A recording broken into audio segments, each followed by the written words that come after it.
get mine. You get yours, I get mine. You get yours, I get mine. Aight, then I'm gone. You get yours, I get mine. You get yours, I get mine. You get yours, I get mine. Aight, then I'm gone. You get yours, I get mine. You get yours, I get mine. You get yours, I get mine. Aight, then I'm gone. You get yours, I get mine. You get yours, I get mine. You get yours, I get mine. Aight, then I'm gone. Movie screens, then life's the biggest production, and it's a bitch with a big appetite for seduction. All of a sudden, niggas fussing for a big introduction.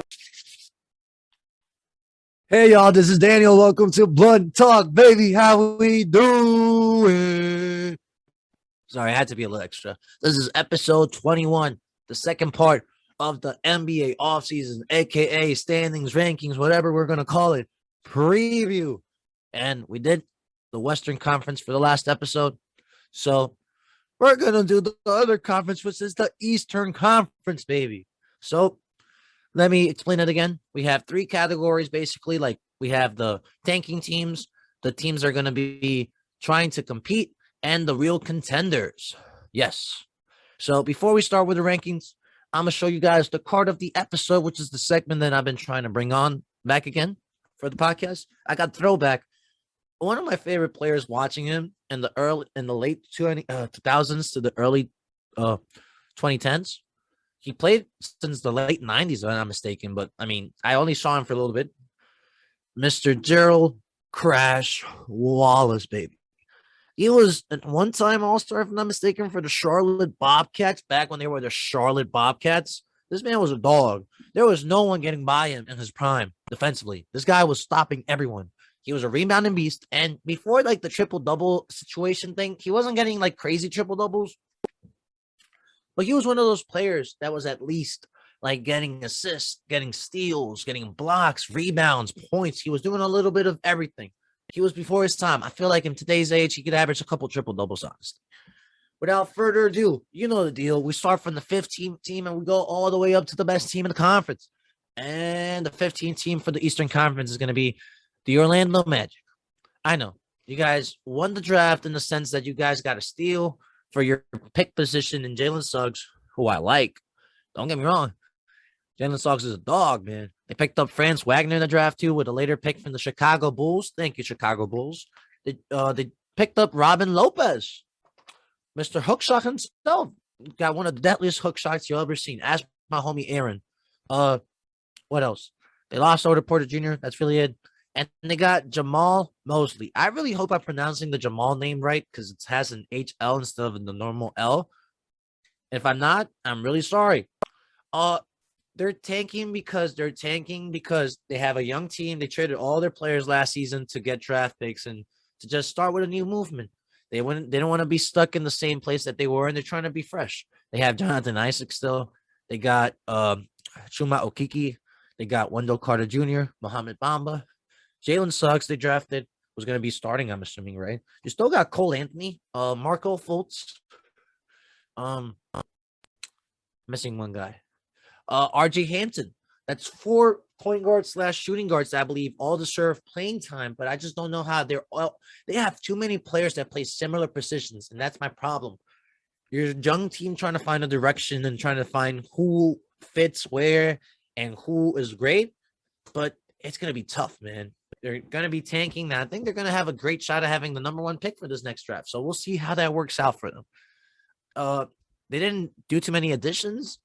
They didn't do any crazy trades or anything besides the ones they did during the regular season. So that's really just how it's going to be. My number 14 pick team is going to be the Detroit Pistons, man.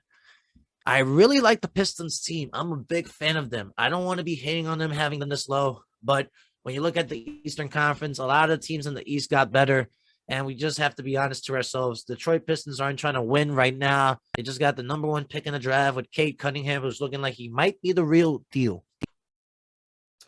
They picked up Kelly Olynyk and Trey Lyles, 2 players that I think they're going to be great. Mostly Kelly Olynyk. He showed you in Houston that he is not a bum. This man can light the scoreboard up in points and rebounds, and he can do a little bit of playmaking too. So that's going to be nice to have him. I don't know if you're the Detroit Pistons and if you're trying to do like a Cade Cunningham, Killian Hayes 1-2 punch, whatever order you want to do, then get like Josh Jackson or what's his name, Sadiq Bey. as a small forward, then get Jeremy Grant, and then start Kelly Olynyk or start Isaiah Stewart.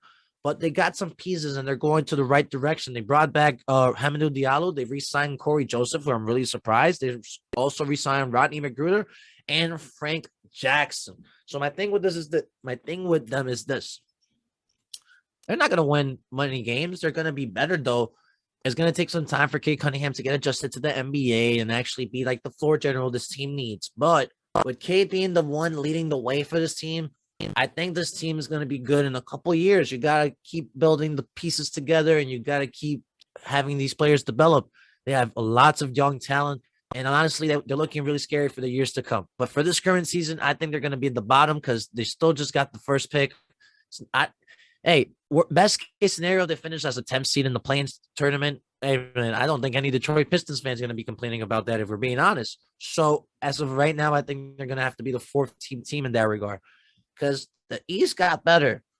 We could say honestly this year, the East is as competitive as the West is, and the amount of teams are going to be competing and generally think, hey, we deserve a play-in tournament or at least a playoff spot.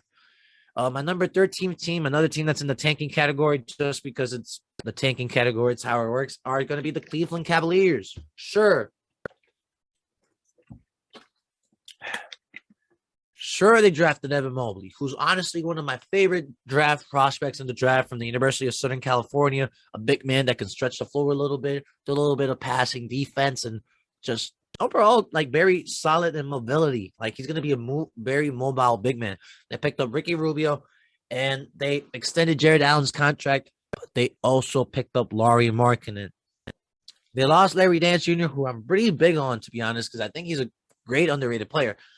But for me, my concern with this Cleveland Cavaliers team is I can understand why Kevin Love does not want to buy out. He's getting paid a lot of money, and unless seen otherwise, it's not like he's not going to get that money paid to him. So he's like just chilling, living his best life, like that Smile song. But they have too many bigs that deserve minutes. It's one of those situations, in my opinion. I don't know how it's going to work because you drafted a big man with the third pick because he was the best available. And not only that, but you gave Jared Allen $25 million per year. So that's a 4-year, $100 million deal. And you picked up Lauri Markkanen and you still have Kevin Love. So you got two. We're playing in the day and age of small ball, for crying out loud. So them trying this is going against the norm of basketball right now. So I'm very intrigued to see. Sexland is still one of my favorite duos in the league with Darius Garland and Colin Sexton. I just hope they do. To be honest, man, I feel like if they make it as a play-in tournament team, I'd be surprised, first off, but I'm not going to be complaining. I really like Colin Sexton and Darius Garland as a 1-2 punch. I think they're pretty decent. Darius Garland's going into his third year. Colin Sexton's going into his fourth year. Colin Sexton's his contract year. So it'll be interesting to see if Cleveland trades him away because they don't want to give him the money, or if they give him the extension. We'll see what happens with that. But as of right now, as it stands, I think the Cleveland Cavaliers are just sadly going to be the 13th best team in the conference. And you guys might hate me for this, but my 12th team is going to be the Toronto Raptors. They lost Kyle Lowry. Not only that, who else did they lose? They lost Kyle Lowry. They brought back Kem Birch. They gave Gary Trent Jr. an extension, which was really nice because, to be honest, Gary Trent Jr. is one of the bright spots in that team. They still have Pascal Siakam. They got what's his name? OG Anunoby, Fred VanVleet. They drafted Scotty Barnes, who I think is going to be a great NBA player. Don't get me wrong. I just don't understand why they drafted him in fourth when they were losing a point guard in Kyle Lowry, a point guard that is really significant to not just the franchise, but significant to the involvement of how that team runs. And they drafted a guy as the same position as not only your starting small forward, but your starting power forward, Pascal Siakam and OG Anunoby. And the guy's going to do a lot of what those two guys already do. So when I'm saying that that's a concern for me, it's because when you look at the situation with it, it's like, why are you doing this? You're drafting a guy that you already basically have the player prototype or the stereotype in your team. However, for the return for Kyle Lowry, they've received Goran Dragic, who I really think is going to be bought out eventually because that's a big contract. He's really old, and it doesn't suit the movement for these Toronto Raptors. They added Sam Decker, B. Mikhailiuk, and they got Precious Achuia from the Lowry trade. I'm really big on him. I saw him in Memphis when he was in college. Penny Hardaway was a great coach for him. Not only that, man, Precious, man, that 1 year behind Bam Adebayo in Miami and learning from Eric Spoelstra and Udonis Haslem, he's got potential, man.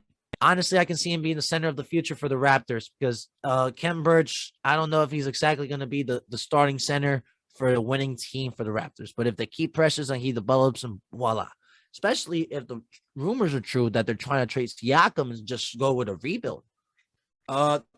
They lost Rodney Hood and Aaron Baines too. I just don't know. In this tougher Eastern Conference with Fred VanVleet, Siakam being like the only serviceable guys, in the sense of consistency proven. Because Gary Trent Jr. is really good. I'm really big on him. I just don't know if he'll be able to keep it up for a full season. Heck, if he does, most improved player candidate, wink, wink.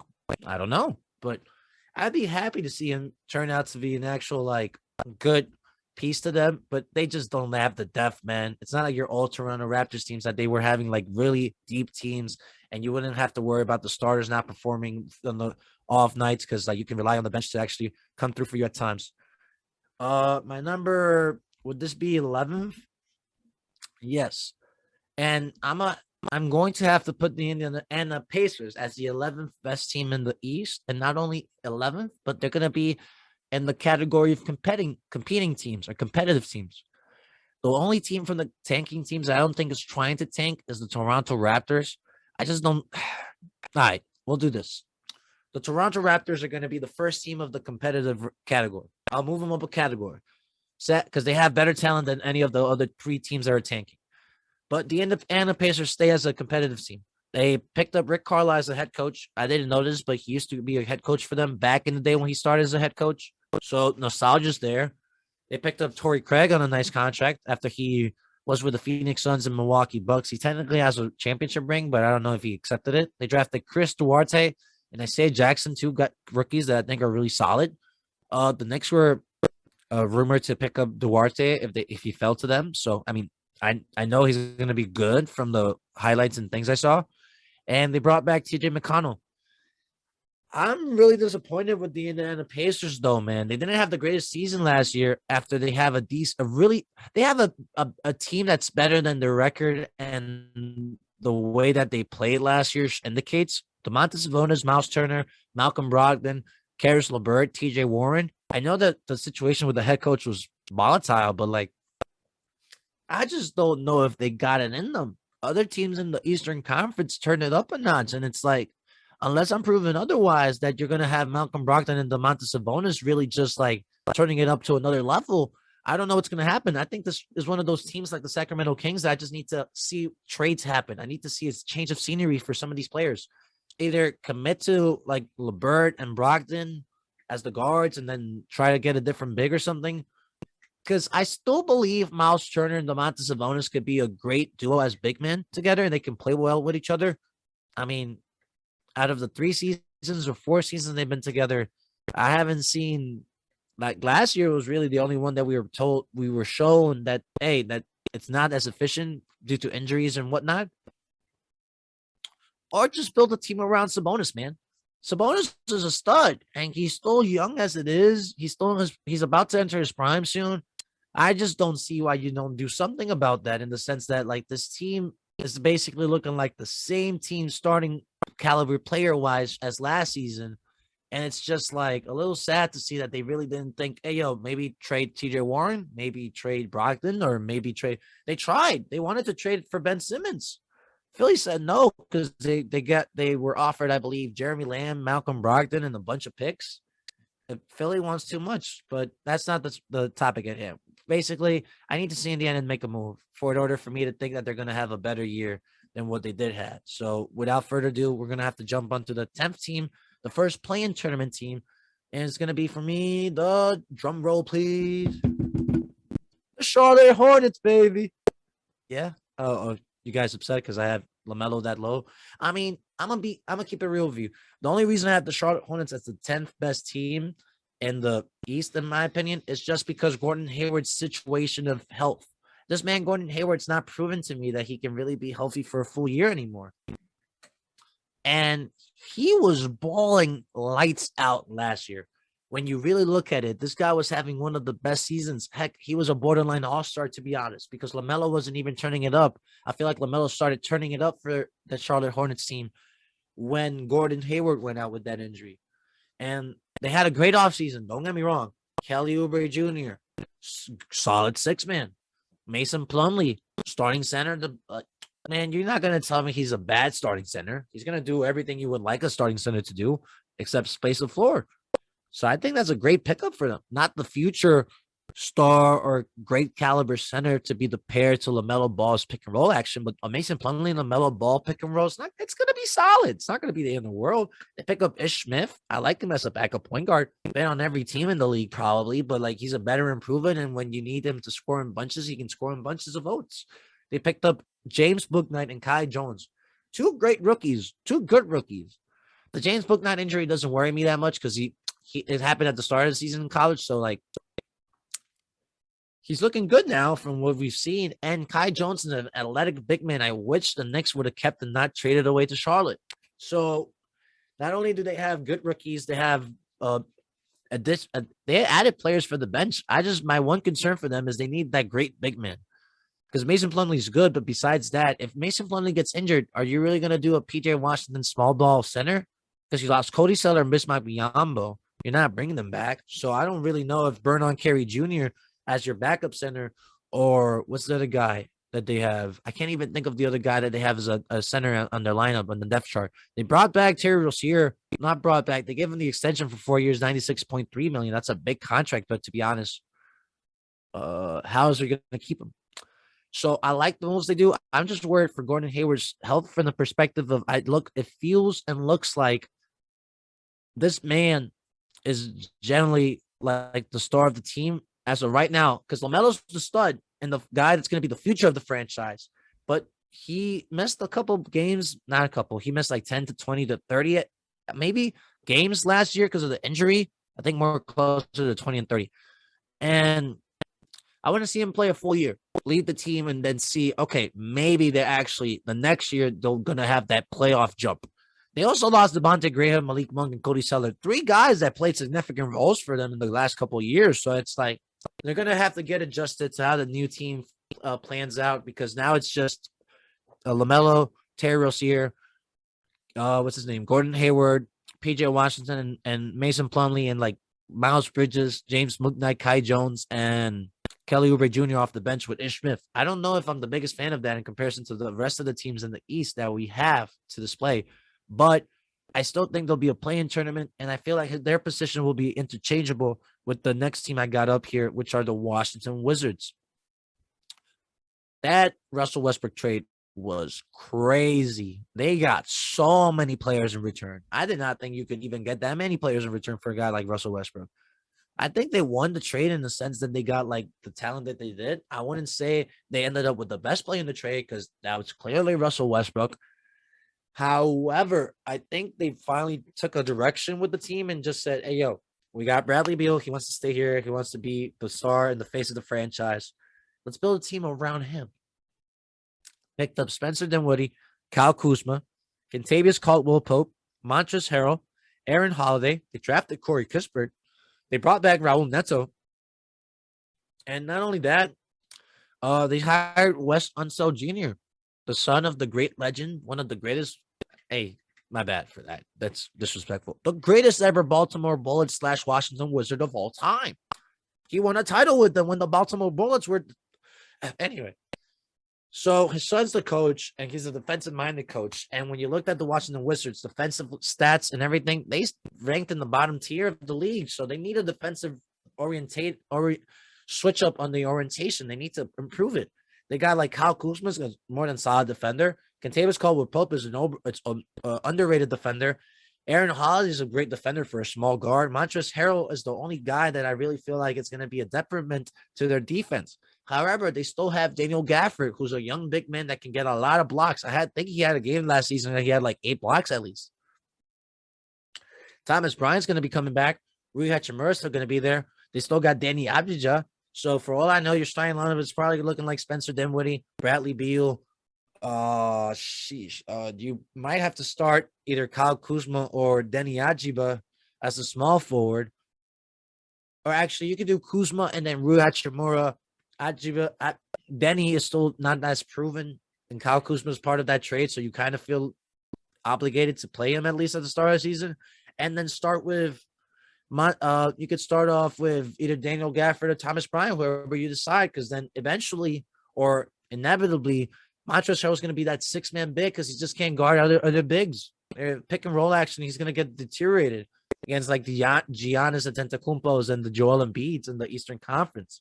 So I got the Washington Wizards honestly being a play-in tournament team again. I just don't know if they got enough to be a playoff team, but I still don't think they're going to be that low rated to be down in the like with the tanking teams. They have a solid team at most. It's just a matter if this team actually all gels together really well or if they're going to crumble. My next team that I got up here is going to be the Boston Celtics. That's the 8th seed in the East. Now, I'll be honest with you guys. I believe that the Boston Celtics and the team I have ranked in 7 are interchangeable. It don't really matter what they end up being. It's just a matter of my preference right now at the moment, how I'm feeling about it with my gut feeling. So they had a big offseason. They had Al Horford, Dennis Schroeder, Josh Richardson, Enes Kanter, Chris Dunn, Bruno Fernando. They gave an extension to Marcus Smart, which is a 4-year, $77 million. And they gave a 4-year extension to Robert Williams III, which is $47.9 million. If you ask me, their starting lineup is going to probably be looking like a combination of Dennis Schroeder, Marcus Smart, Jaylen Brown, Jason Tatum, and depending on the team they play, Al Horford, Robert Williams, or Enes Kanter. I believe Enes Kanter is going to have to be brought down as the backup big just because he can't defend anyone to save his life. He's a great scoring big. So you might want to put Robert Williams for the youth and the athleticism, or you might want to put Al Horford for the experience and the veteran savviness that he brings, and he can play defense too. Both of those guys are great defenders, and both of those guys are serviceable defenders because Al Horford is in his prime, and Robert Williams just likes to get in foul trouble every time. So my concern with this is that you have the new coach in Ime Udoka, and besides having a new coach in Ime Udoka, Brad Stevens is the general manager now, and then like Jason Tatum and Jaylen Brown have been in this team for a while, and it's just they made a lot of moves, so I need to see how it gels. For all I know, I'm gonna keep it real with you. If the Boston Celtics have a tremendous season, and Jason Tatum and Jaylen Brown are doing everything in their power, if they finish with a 4 seed, I'm not going to sit here and complain or be surprised because they deserve it then. Because Jason Tatum and Jaylen Brown are 2 players that deserve to be on the upper echelon of the Eastern Conference. It's just the rest of their teammates, I don't know how well they're going to fit with the team. They have a better bench than last year. Because if you're telling me that you got people like Chris Dunn, Josh Richardson, what's his name? Enes Kanter, as the bench guys, that's better than last year. I wish they would play Peyton Pritchard more or Romeo Langford or all those guys that they drafted with all those coveted picks that Danny Ainge had. But I don't want to go too deep with that. But that's my opinion on the Boston Celtics. I would like to see them do better than what I've got them here. But as of right now, the other teams in the East got stronger. And again, I said that they're interchangeable at the moment with my gut feeling with the 7th team in the East, which is the Chicago Bulls. I know I have the Chicago Bulls pretty high. They just finished like 12 in the East or 11 in the East last year.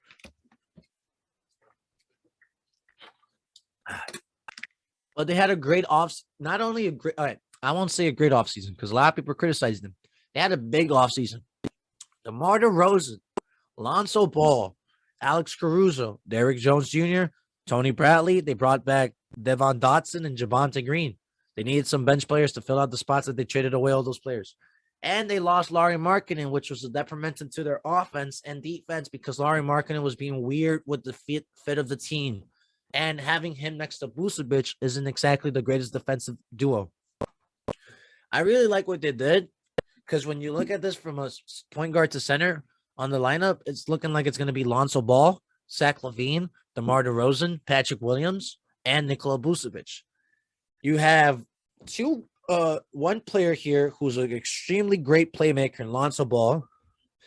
You have two players here who are more or underrated or better than your average playmakers in the DeMar DeRozan, who just averaged like 7+ assists, and Nikola Vucevic for a big man.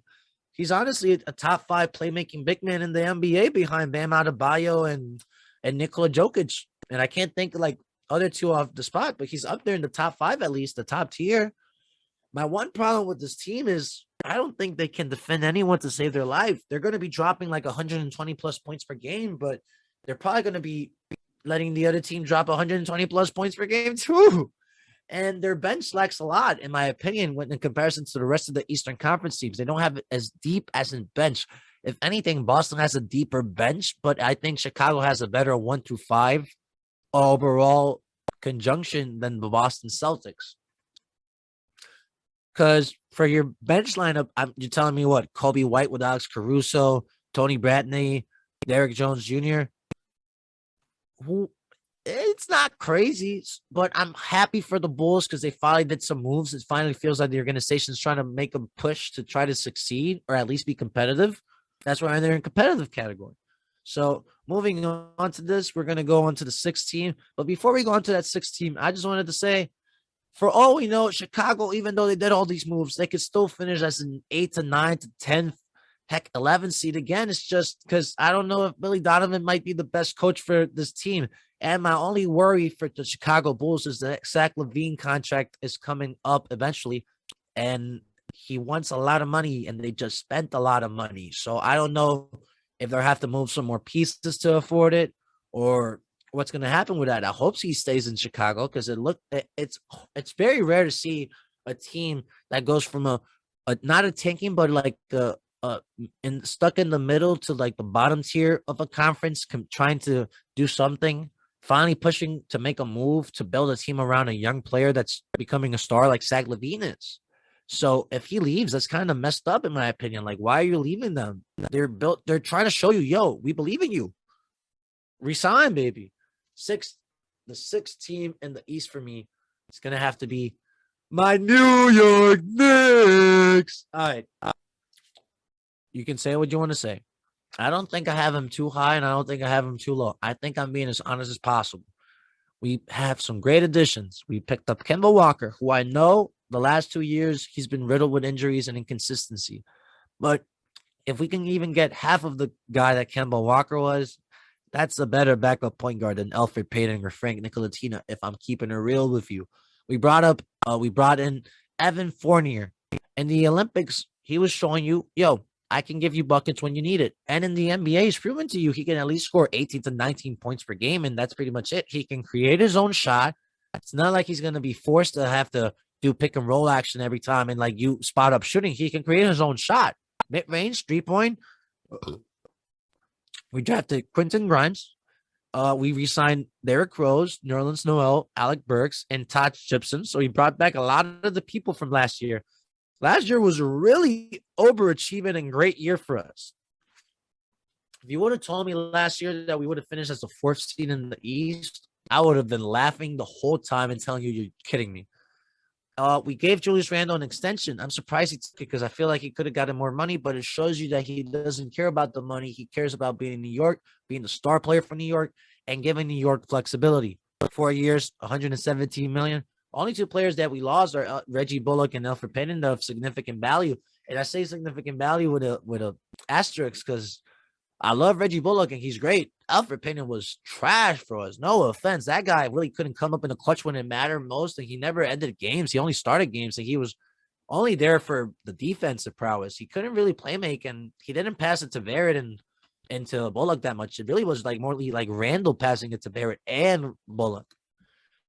So my point with this is, even though we already had a great season last year and this team is better than our team last year, we have more depth. Starting lineups looking like Kemba Walker, Evan Fournier, RJ Barrett, Julius Randle, and Mitchell Robinson, or Nerlens Noel. I'd rather start Nerlens and bring Mitch out the bench at the start of the season because he's coming back from the injury to see how he's going back into shape.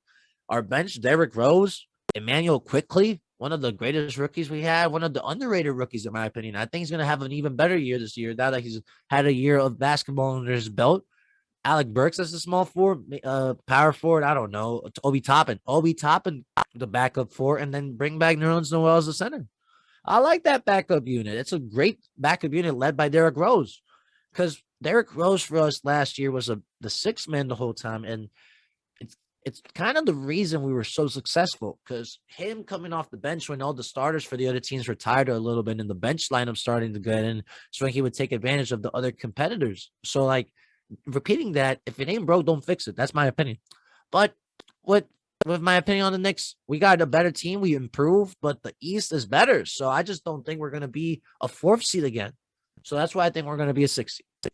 The next team I have right now is going to be the Atlanta Hawks. They are my fifth seed predicted. I honestly think that you could switch the fifth seed with the fourth team that I have ranked on this list. But I just see the fourth team doing more moves than the fifth team, which is the Atlanta Hawks, being the reason they're fourth. They re-signed John Collins, Lou Williams, Solomon Hill. They gave Trae Young a 5-year, $172 million or $207 million extension if he gets a vote to the All-NBA team. He might, if they keep it up like they did last year. Nate McMillan finally got the full-on head coaching job, which he deserved a long time ago and is overdue. For crying out loud, they got it to the conference finals. This team hadn't made the playoffs in a couple years, and this is Trae Young's first playoff appearance and John Collins' first playoff appearance, and they made it to the conference finals. It's like the Phoenix Suns situation. And they picked up Delon Wright, Gorgie Dieng. The rookies that they drafted are Jalen Johnson and Sharif Cooper. I honestly think they're very solid rookies. Jalen Johnson didn't play that much in college. He dropped out of Duke for whatever purposes or reasons he had. But he was highly touted coming out of high school, and the highlights show you that he's pretty good. So that I have no, I can't. Wow, I'm sorry, guys. I wouldn't be shocked if he turns to be a great prospect, because Atlanta Hawks are great at developing prospects. You got the Cam Reddishes, the DeAndre Hunters, the Kevin Huerters, and my only concern with this team is like Delon Wright is basically like a rich man's version of Chris Dunn, who they picked up last year. Because Chris Dunn's only really a defensive-minded point guard. And Delon Wright is a point guard that can score and is great on defense. He's like 6'5" for a point guard position. I just don't know when it comes to playoff time who's going to be that defensive stopper, because you're not going to be playing him over Trae Young at the end of the day. And then whoever you play at the shooting guard position, whether it's Lou Williams, Kevin Huerter, Cam Reddish, none of them are really going to be good, because you need DeAndre Hunter at the 3. Play him at the 2 seems a little bit too much. Who are you going to play at the 3 then? You got to put Cam Reddish with him. You got to no one else is meant to play that position. Solomon Hill? I don't think Solomon Hill is worth getting the crunch time minutes for every single season game or the playoffs. That's my only concern with the Hawks. They had a great run. I just don't know if they'll be able to repeat that magic again. However, I think that they proved that they're a better team that people were giving them credit to. Because I saw last year's predictions, a lot of teams had them as a 6 to all the way down to like a 13th seed in the East. They finished as the 5th seed last year. So look at that. That's all I got to say for the Hawks right now. They eliminated my Knicks from the playoffs, so I'm not very fond of them because, well, I'm a sore loser. My 4th team in the Eastern Conference is going to be, you guessed it, the Miami Heat. Kyle Lowry. Come on, man. They picked up Kyle Lowry. How can you hate on Kyle Lowry? It's Kyle Lowry. He's a very lovable player in the sense because he brings a winning mentality to your team. They still have Jimmy Butler, Tyler Hero. They got Duncan Robinson. What's his name? Bam Adebayo. They picked up Markieff Morris and PJ Tucker. They re-signed Victor Oladipo. And Duncan Robinson got that big deal contract. So I'm interested to see later on for years to come when they got to pay other players how that's going to work. They technically re-signed Giannis Haslam. He's like 42 years old. That's insane. They gave Jimmy an extension for 3 years, $146 million. They lost a lot of the players they had, but honestly, with the players they picked up, my only concern with this Miami team is going to be this. Jimmy and Kyle are pretty old, and the moment this team faces injury problems or they're resting their guys, I see them really struggling, to be honest, in the Eastern Conference because it's a little tougher than it is. And then say Kyle Lowry gets hurt. It's going to be basically the same Miami Heat team. So that was a 6 seed? No. Yeah, that was a 6 seed this last season. So like, I just don't know if I can depend on them to be like the championship winning team. However, a full on Miami healthy team, top 4 team in the East. If they face injuries, maybe drop down to the 5th seed. Like I said, switchable with Atlanta. But I like the moves that Miami did more than the ones that Atlanta did, because PJ Tucker is going to start at the power forward position for them, or you at least would hope. And he's going to defensive minded juggernaut. He's not going to score points, man. He's going to have 0 on the scoreboard like he did for Milwaukee in the playoffs, but he'll try his best to stop or take down any opposing team's best player. My third team in the East is going to be, I think they're called the Philadelphia 76ers. Yes. A little bit of the Sixers. They finished as the number 1 seed last year. And not only did they finish with the number 1 seed last year, they had an MVP candidate in Joel Embiid. My concern with them is because I feel like they have a situation like the Utah Jazz that they can easily just repeat as a 1 seed for the regular season and burn out in the playoffs like they did last year. I don't know if Ben Simmons is playing for them at the start of the season. That's why I have him third, because even without Ben Simmons, Tobias Harris and Joel Embiid alone is going to be still a little better than what they got down in Miami, I feel like. They picked up Andre Drummond and George Niang. They re-signed Danny Green and Furkan Korkmaz. I really like that. They gave Embiid the extension, 196 for 4 years. It all depends on this. If Ben Simmons stays and we're looking at a Ben Simmons team, I still think they're going to be a top 3 team in the East. And heck, they might be a second-round team in the playoffs, at least minimum.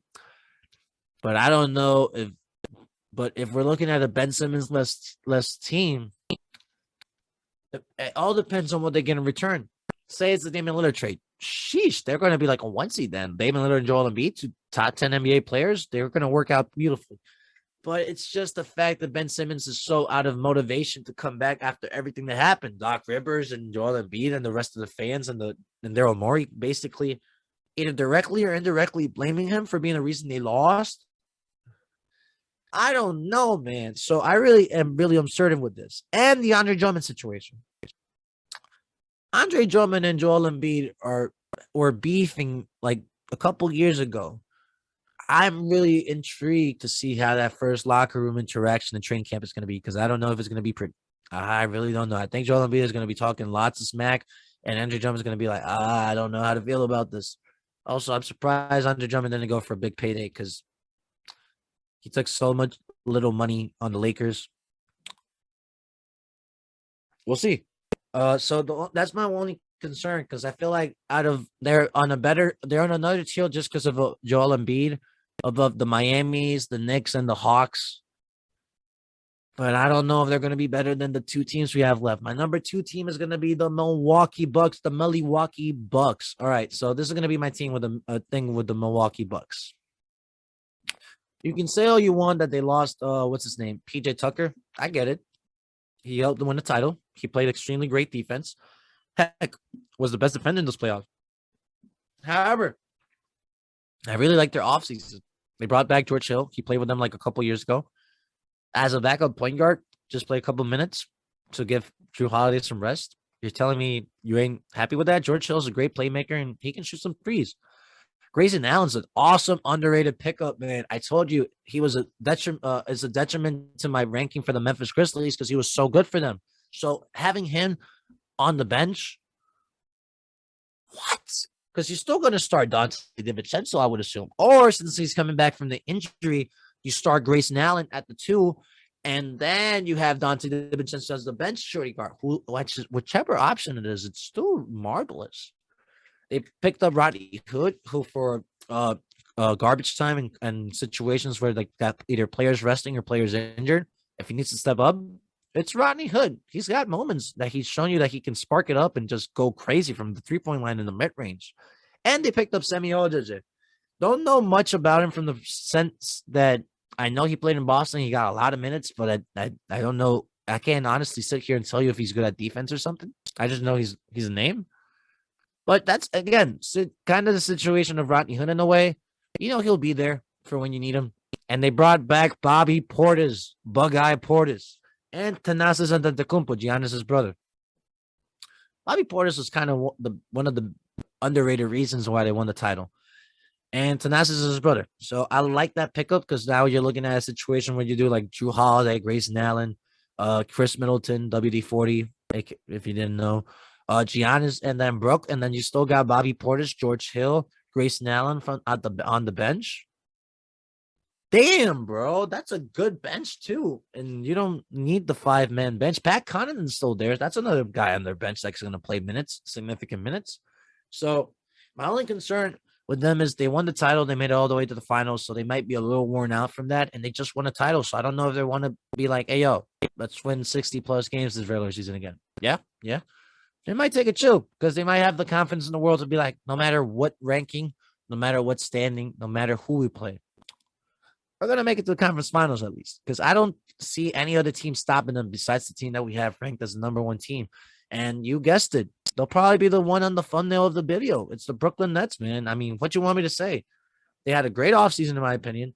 Not only did they have a great offseason, but they're the Brooklyn Nets, man. Have you not seen the big three that they have? The Kyrie Irving guy, James Harden. There's this one guy considered the greatest player in the world right now, Kevin Durant or something. You might have seen him in the Olympics for Team USA, trying to win the title, the gold for them. They picked up Patty Mills from the San Antonio Spurs, which I like him as a pickup for them because not only is he an underrated, underappreciated player, but this man as a bench point guard is going to be really good for them, man. Are you kidding me? He's always had a proven track record that he can score in bunches and he can shoot threes when you need him and he can heat up. They brought in James Johnson, that enforcer type role player with the big muscle. He's just going to be pushing people around and doing some couple dunks and doing taekwondo or karate, whichever he's got the black belt in. They bring in Jabon Carter for the Landry Shamet trade. I like Jabon Carter. He was a great player in West Virginia University. Hopefully he'll get some playing time in Brooklyn. They brought back Blake Griffin and Bruce Brown. They drafted Cam Thomas, who was the co-Summer League MVP. Darion Sharp from UNC. That's a good rookie. Two good rookies, honestly. Don't know if they'll be playing that much. Rumors have it that they want to buy out DeAndre Jordan, or for all I know, he's already bought out. So I don't know if that only means that you're left with James Johnson, Nicholas Claxton, and Blake Griffin as your big man rotation, which is a little faulty. But they also lost Jeff Green and Spencer Dinwiddie. I know Spencer Dinwiddie didn't play last year, but Spencer Dinwiddie is still pretty good. So, I mean, that's a big loss. And Jeff Green was a big, significant player for them during the regular season, at least. So, in my honest opinion, they're all going to start the season healthy. It's not like you got any injuries at the start of the season. Don't be surprised if really don't be surprised. This is a bold take, but don't be surprised if these guys break that Miami Heatles most games won in a row win streak record. Just saying, at least at the start of the season, the first half before the All-Star break or something. Because if they're all healthy, it's really hard to imagine who's going to stop these Brooklyn Nets. Because Kevin Durant himself as the number one option, that's my only concern. If I have to bring up a concern with this Brooklyn Nets is who gets the shot at the end of the game. Because we only saw them all together for what felt like 10, 20-ish games because all the injuries and things that happened. So that's really my biggest intrigue with them. If they all stay healthy, do they gel together? And if so, if say they're losing by 2, they have the ball in the corner, inbound play. Who's that inbound play for? Kyrie, Harden, or KD? Because KD don't care, and I can see Harden don't care. I don't want to say that Kyrie does care because we haven't seen him be that type of player. But if he can prove that he doesn't have to be in the spotlight, then curtains. I don't even need to see the playoffs. Brooklyn Nets are your NBA champions, and that champions for the season. That's going to be my prediction. There's a caveat to it because if any of them face an injury, everything changes. I think the Milwaukee Bucks can easily demolish them the same way it happened. I know there was a not fully healthy James Harden, and it was only KD. But damn, that Milwaukee team is looking a little better depth-wise, and Giannis did some crazy stuff in that finals. So, yeah. So, there you have it, folks. That's my predictions for the Eastern Conference.